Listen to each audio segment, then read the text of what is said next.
He's not doing anything. But, you know, every once in a while he'd lift up. And his poor wife would wipe the sweat with his brow.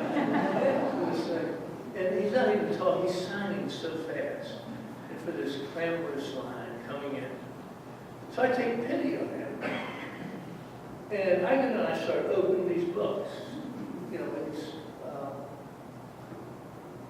box cutters who were not controversial in those days. And I'm opening these books, and I'm piling them on the floor, flying on the floor, they're setting them up. He's signing, he'd go back, she'd wipe the sweat.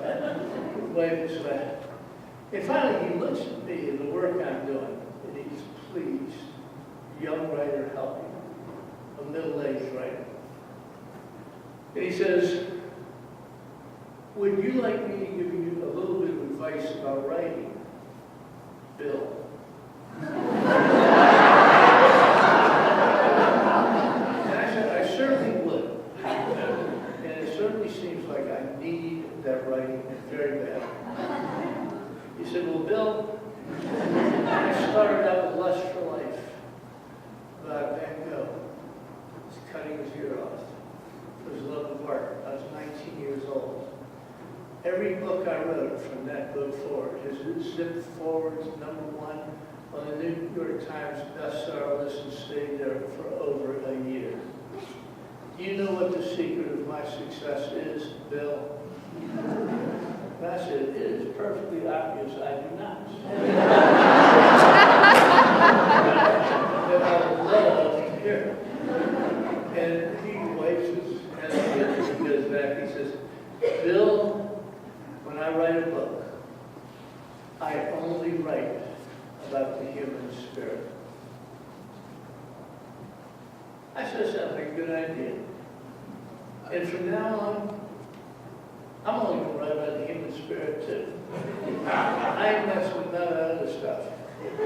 It's the human spirit. Meanwhile, the good-looking girl, Janet Taylor, and I want to tell you, you Alabama girls, don't fool me. Y'all know how to do this. This girl comes, she lifts up, and she is every bit as slinky as a desert tarantula.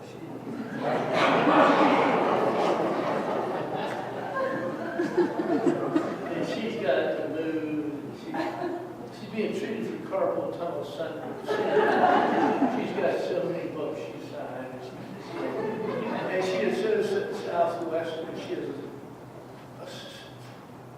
like a cilantro falling into her. So she also looks at me in pity. She says, Conroy, I read your book last night. That's the most pathetic thing. And she said, you don't even know what you're doing wrong, do you? Yeah, I do.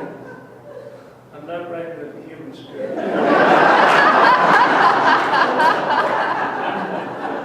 She looks at me like I'm crazy. She said, the human spirit don't have a damn thing to do with it. It don't have one thing on earth to do with it. I read your book, The Lord's Discipline, last night.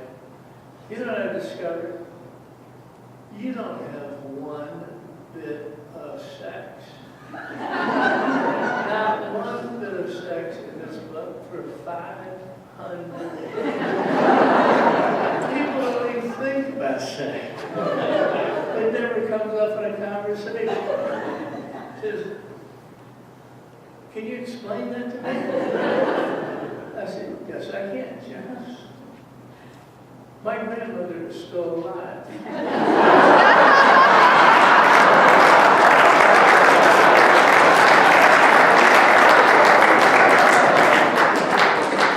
she's a grandmother. Who cares about your grandmother? It's about sex. It said my book is 500 pages long. By the third page, they're having sex in some new, acrobatic, original, fascinating way. They use pylons,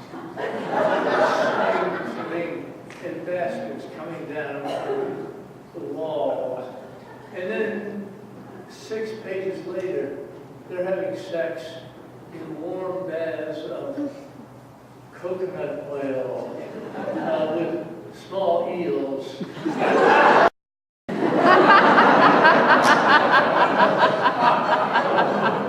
Carol completely unstrung said, Pat, he has got to tell me he loves me.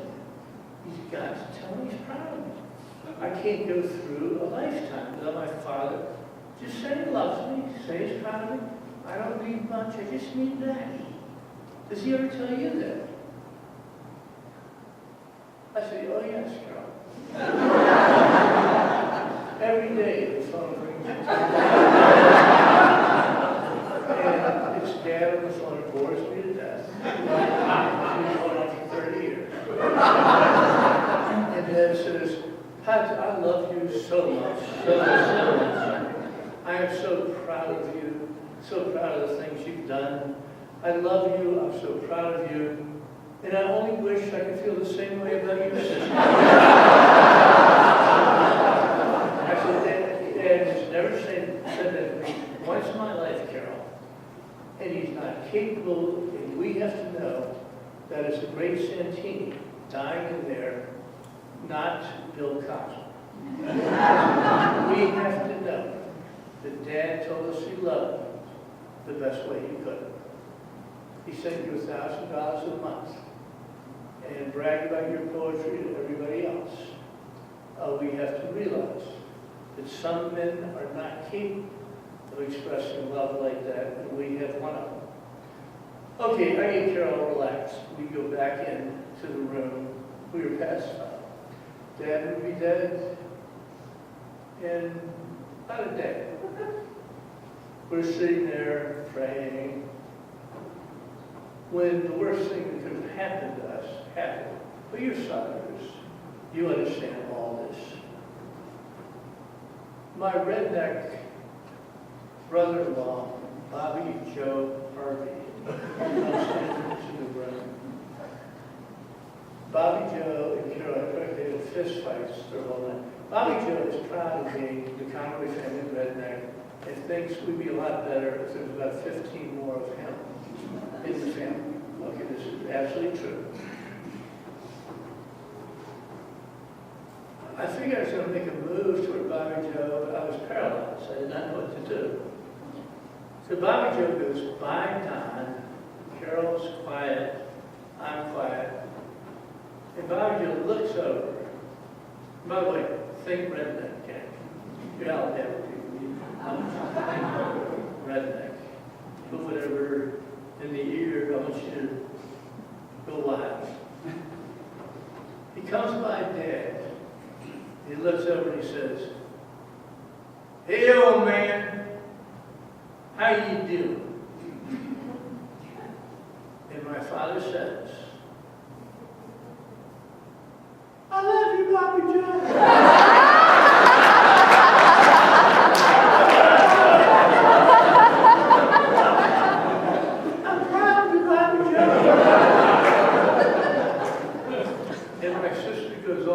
Like a Roman candle. We sail brightly into a Conroy funeral, which you will read about in the next book. Thank you very much.